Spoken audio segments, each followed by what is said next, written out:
여러분 저희가 겨울에 청년부가 대만으로 희곡으로 갔다 왔죠. 그때 예류지질공원이라는 곳에 갔었는데 어떤 곳이냐면 그 풍화 침식된 뭐 돌 조각이라 해야 되나요? 그런 것들이 있는 곳인데요. 그곳에 들어가는 입구를 보면은 이렇게 울창한 숲 같은 게 있었어요. 근데 그때 함께 갔었던 차나가 나무만 보고 저거는 뭐고 저거는 뭐고 저거는 뭐고 이렇게 척척척 맞히더라고요. 저는 되게 신기했습니다. 어떻게 나무만 보고 이게 어떤 나무인지 바로바로 맞출 수 있을까? 왜냐하면 사실 우리가 일반적으로 나무만 보고 그게 어떤 건지를 맞추기가 사실 어렵잖아요. 만약에 제가 여러분에게 어떤 씨앗을 주어서 그 씨앗을 땅에 심고 나무로 자라났다고 하면은 여러분 그 나무의 모습을 보고 바로 이것이 어떤 나무인지 맞출 수 있으신가요?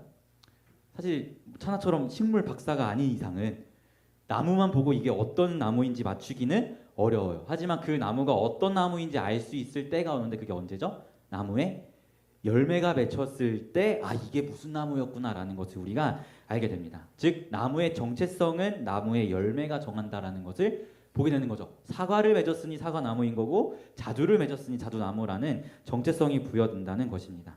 이것을 통해 우리가 무엇을 보게 됩니까?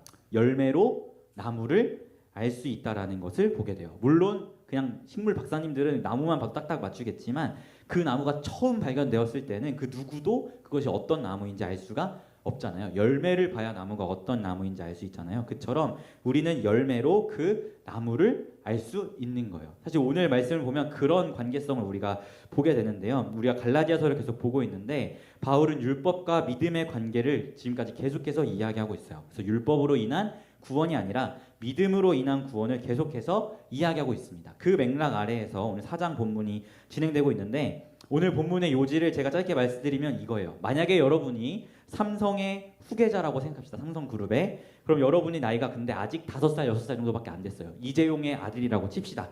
그러면 여러분은 이재용 회장님의 재산을 바로 물려받을 수 있나요? 바로 물려받아도 그 몇 조나 되는 그 재산을 여러분이 잘 활용할 수가 있지 않죠. 아직 5살, 6살밖에 안 되면. 그래서 이제 고대 시대는 이런 상황 가운데에서 청직이나 후견인을 두어서 자녀가 성인이 될 때까지 아버지의 유업을 대신 맡아서 관리하는 그런 제도가 있었어요. 즉 여러분이 삼성의 후계자라고 할지라도 아직 어린 아이라면 그 재산을 대신 관리해주는 사람이 여러분을 위해서 재산을 관리해 주다가 여러분이 어른이 되었을 때 그 재산을 여러분이 온전히 물려받을 수 있는 그런 관계를 이제 고대 시대에는 제도적으로 갖고 있었어요. 이것을 가지고 바울은 율법과 믿음의 관계로 설명하고 있는 거예요. 마치 이런 거죠.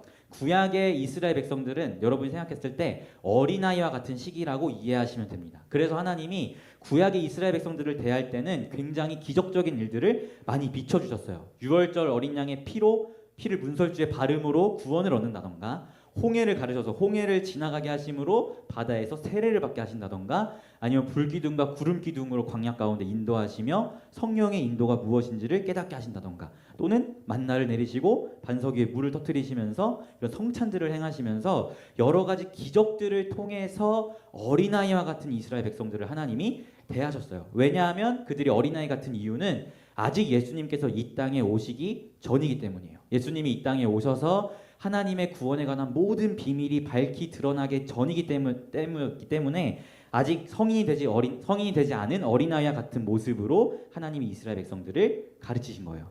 그런 어린아이와 같은 이스라엘 백성들이 하나님의 백성으로 사는 삶이 무엇인지 알려주는 역할을 하기 위해서 하나님이 청지기와 같은 존재를 주셨는데 그게 바로 뭐냐면 율법이었다라고 바울은 이야기하고 있는 거예요. 즉 어린아이 같은 구약의 이스라엘이 예수 그리스도라는 하나님의 구원에 관한 비밀이 밝히 드러내기까지 그들을 인도하는 역할을 누가 맡았다?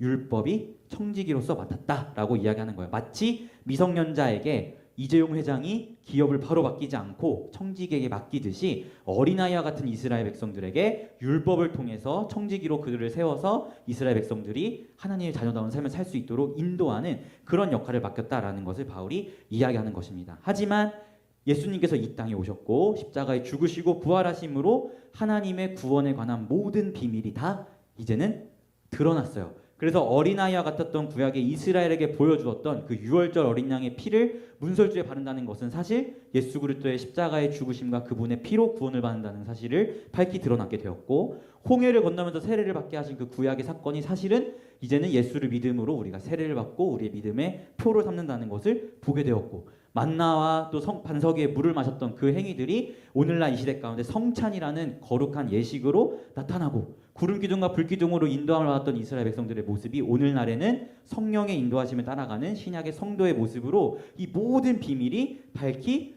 드러났어요. 그래서 이제는 우리의 교회의 시기가 어린아이와 같은 시기가 아니라 성인이 된 시기인 것이죠. 그래서 이제는 율법이라는 청지기가 아니라 믿음으로 내 스스로가 하나님의 유업을 받아서 내 스스로가 내 안에 성령을 힘입어서 하나님의 자녀된 삶을 살아갈 수 있는 자유가 허락된 거예요. 율법의 인도하심이 아니라 자유인으로서 하나님 나라의 상속자로 자녀된 삶을 살아갈 수 있는 그런 상태가 된 거죠. 이것이 갈라디아 교회 성도들에게 허락하신, 그리고 저와 여러분에게 허락하신 하나님의 은혜입니다. 이제는 더 이상 우리가 예수님께서 이 땅에 오시기 전인 구약의 어린아이와 같은 모습이 아니라 이젠 예수님이 이 땅에 오셔서 모든 비밀이 밝히 드러난 시대, 바로 성인이 된 시대를 살아가고 있어요. 그렇기 때문에 우리는 믿음으로 그리스도를 영접하고 율법이 아니라 내 안에 성령을 따라 자녀된 삶을 나의 자유로 살아갈 수 있게 된 거예요. 바울이 이 얘기를 하고 있는 거거든요. 근데 문제는 갈라디아 교회 성도들이 자녀로서 자유한 삶,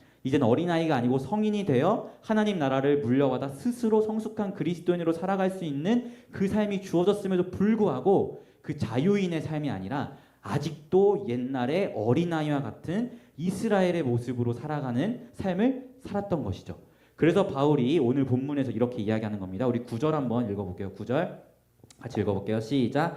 이제는 너희가 하나님을 알 뿐 아니라 더욱이 하나님이 아신 바 되었거늘 어찌하여 다시 약하고 천박한 초등학문으로 돌아가서 다시 그들에게 종노릇하려 하느냐. 아멘. 바울은 이미 성인된 자녀로서 하나님의 유업을 받아 율법이 아니라 믿음으로 하나님의 자녀된 삶을 살고 하나님을 아빠 아버지라 부를 수 있는 그런 자들이 되었는데 왜 여전히 율법에 매여서 율법으로 인한 구원을 이야기하고 율법의 종노릇을 하고 있느냐라고 갈라디아 교회 성도들을 지적하고 있는 거예요. 그러면서 11절에 이렇게 이야기합니다. 우리 11절 같이 읽어볼게요. 시작. 내가 너희를 위하여 수고한 것이 헛될까 두려워하노라.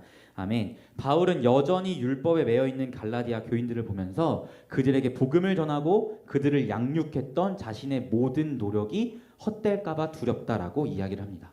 여러분, 한 번 믿으면 영원한 구원 아닌가요? 우리가 알고 있기로, 그렇죠? 근데 바울은 왜 이런 뉘앙스를 풍길까요? 갈라디아 교인들이 이미 예수를 믿어서 구원을 받았다면 내 노력이 헛될까봐 두려워, 이런 표현을 안 써야 되잖아요. 그런데 바울은 지금 마치 그들의 구원이 취소가 있는 것만 같은 그런 뉘앙스로 이야기를 하고 있어요. 왜 그런 뉘앙스로 바울이 이야기를 하고 있을까요? 그 이유는요, 제가 서두에 이야기했던 이유 때문이에요. 여러분, 나무만 보고 열매를 알 수 있나요? 이야기했듯이 열매를 보고 나무를 알 수 있습니다. 이게 무슨 말입니까? 우리가 겉으로는 예수 그리스도를 영접한 고백의 행위가 겉으로는 드러날 수 있어요. 근데 그렇다고 해서 정말 그 사람이 구원을 받았는가는 우리는 알 수가 없어요. 왜냐하면 진심으로 예수를 믿지 않아도 그냥 입술로 고백을 안 믿어도 따라 할 수 있거든요. 그렇기 때문에 교회에 나오고 예수를 믿음으로 영접한 모습이 있다고 해서 우리가 구원받았다고 쉽게 이야기할 수가 없어요. 마치 열매를 모르는 나무와 같죠. 하지만 반대로 우리가 구원을 받았다라고 생각할 수 있는 부분들이 있는데 그게 뭐냐면 바로 삶으로 드러나는 열매입니다. 열매. 예수를 영접하고 그의 삶에 명확한 변화가 있는 거죠.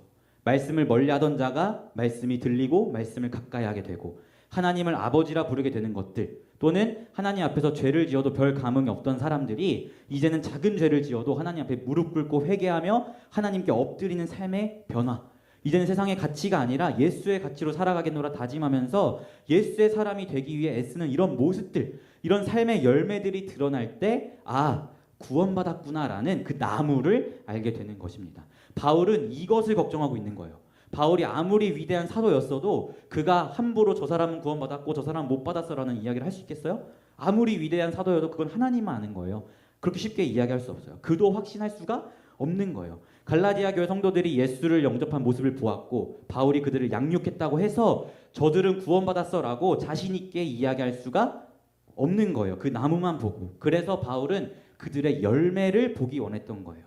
그들이 정말 믿음으로 예수를 영접했다면 이젠 율법에 매어서 종노릇하는 삶의 모습이 아니라 하나님의 유업을 이어받은 자유인으로서 하나님 나라의 상속자로서의 삶, 자녀로서의 삶의 열매를 바울은 보고 싶은 거죠. 그들의 삶의 열매를 보면서 내가 수고하고 애쓴 이 갈라디아 교회 성도들을 향한 나의 헌신이 헛된 게 아니구나라는 확신을 바울은 가지고 싶은 거예요. 근데 지금 갈라디아 교회 성도들의 모습을 보니까 하나님 자녀로서의 삶의 열매가 아니라 율법에 매여 있는 어린아이와 같은 삶의 모습을 보니까 이들의 열매를 보니 이들이 혹 예수를 영접한 건 맞나? 라는 그런 걱정이 들으면서 바울이 내가 수고한 것이 헛될까 두렵다라고 이야기를 하고 있는 것이죠. 그들의 삶의 열매가 그들의 구원이라는 나무를 보여주는데 이들의 열매가 여전히 율법에 머물러 있었기 때문입니다. 사랑하는 청년부 여러분, 여러분에게도 여쭤보고 싶어요. 여러분 구원 받으셨나요? 여러분이 구원을 확인할 수 있는 가장 확실한 것은 여러분의 삶의 열매예요. 열매. 여러분이 예수를 믿음으로 나의 구원자, 나의 하나님으로 영접한 이후 여러분의 삶의 열매가 예수를 믿기 전과 다른 모습으로 맺혀지고 있는지 여러분이 점검하시기를 바랍니다. 여러분 교회에 앉아 있다고 교회에 오랜 시간 다녔다고 모두가 구원받는 것은 아니에요. 제가 여기 중고등부 없고 청년부만 이야기가 있으니까 제가 조금 어려운 이야기를, 신학적으로 좀 어려운 이야기를 할게요. 여러분 조직신학에서 교회론이라는 파트가 있어요. 교회론을 보면 교회를 가시적인 교회와 비가시적인 교회로 나눕니다. 가시적인 교회는 말 그대로 눈에 보이는 교회예요. 어떤 교회죠? 피플스 교회, 베다니 교회, 뭐 여의도 순복음 교회, 사랑의 교회, 이런 우리가 눈으로 볼 수 있는 그 교회를 가시적 교회라고 해요. 그럼 비가시적 교회는 뭐냐? 그것은 지금 우리가 볼 수 없는 교회, 하지만 언젠가 분명히 임할 교회. 뭐죠? 완성될 하나님 나라를 비가시적 교회라고 이야기합니다. 가시적 교회의 특징이 뭐냐고 물어본다면 가시적 교회의 특징은 불완전한 것이 가시적 교회의 특징이에요. 왜냐하면 왜 가시적 교회, 우리 피플스 교회, 베다니 교회 이런 교회들이 왜 불완전하냐면 교회 안에 구원받은 자와 구원받지 않은 자가 함께 섞여 있기 때문에 불완전한 것이 가시적 교회의 특징입니다.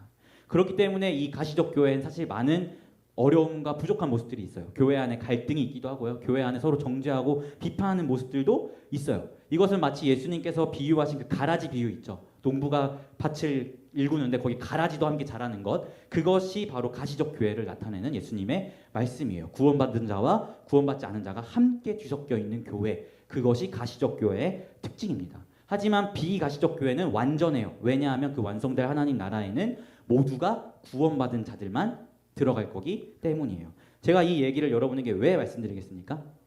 여러분이 있는 이 교회는 불완전한 가시적 교회입니다. 저는 바라긴 여러분 모두가 구원받은 자였으면 좋겠어요. 하지만 가시적 교회의 특성상 여러분 모두가 구원받은 자라고 제가 감히 이야기할 수는 없어요. 이 안에 구원받은 자가 있을 수도 있고 구원받지 않은 자가 있을 수도 있어요. 그렇기 때문에 여러분 스스로 여러분의 구원을 점검하셔야 합니다. 이곳에 앉아 있다고 하나님의 자녀가 되었다는 착각을 하지 않으시기를 바라요. 여러분의 삶의 열매로 여러분의 구원을 점검하셨으면 좋겠습니다. 여러분의 구원을 의심하라는 게 아니에요. 구원을 점검하라고 말씀드리는 거예요. 제가 왜 이렇게 여러분에게 이야기하겠습니까? 저도 바울과 같은 마음이에요. 저의 이런 피플스 교회에서의 섬김이 헛된 것이 되지 않기를 바래요. 여러분의 삶의 열매를 보면서 우리 청년부가 예수 안에 성장하고 있구나라는 열매를 통한 확신을 가지길 원해서 여러분에게 말씀드리는 것입니다. 사랑하는 청년부 여러분, 여러분의 구원을 점검하시길 부탁드립니다. 여러분이 하나님을 알게 되었고 하나님도 여러분을 아신 바 되었습니다. 그렇다면 우리의 삶에 나타날 열매는 하나님의 자녀다움입니다. 혹여 이 열매가 여러분의 삶 가운데 보이지 않는다면 거룩한 떨림으로 다시금 복음 앞에 서시길 부탁드립니다. 그리고 그 복음 앞에서 나를 대신하여 십자가에 죽으시고 부활하신 그 예수의 은혜 앞에 엎드리고 다시 한번 예수 그리스도를 나의 구주로 영접할 수 있는 여러분들이 되었으면 좋겠습니다. 그리고 그 하나님의 자녀다운 삶을 여러분이 살아가면서 그 여러분의 구원을 증명할 수 있었으면 좋겠습니다. 그리하여 우리 모두 완성될 하나님 나라에서 구원받은 자녀의 모습으로 얼굴을 마주할 수 있었으면 좋겠습니다. 사랑하는 청년부 여러분, 하나님의 자녀다운 삶의 열매를 맺으며 나아갑시다. 그리하여 우리의 구원을 증명합시다. 이런 은혜가 우리 공동체 가운데 있기를 예수님의 이름으로 축원합니다. 아멘. 제가 기도하고 우리 기도에 이어서 하겠습니다. 기도하겠습니다. 하나님, 그렇습니다. 우리 교회 안에 우리 모두가 예수 그리스도를 진심으로 영접하여 하나님의 자녀된 사람들이 되었으면 좋겠습니다. 우리 이곳에 모인 한 사람 한 사람 삶의 열매로 정말 자녀됨이 증명될 수 있도록 인도하여 주시고 우리의 인생의 모든 가치가 예수 그리스도교로 수렴하여서 정말 하나님의 자녀된 삶으로서 예수 그리스도의 살아계심과 내가 하나님 자녀됨을 증명하고 드러내는 삶을 살아갈 수 있도록 청년부 한 사람 한 사람의 인생을 붙들어 주십시오. 혹여 아직 예수 그리스도가 내 마음 안에 나의 주인으로 모셔져 있지 않는다면 하나님 이들의 심령 가운데 성령님의 세밀한 터치를 허락하여 주시고 이들이 예수 그리스도를 나의 구원자, 나의 하나님으로 영접할 수 있는 은혜와 기회들을 허락하여 주시옵소서. 감사드리며 예수님의 이름으로 기도합니다. 아멘.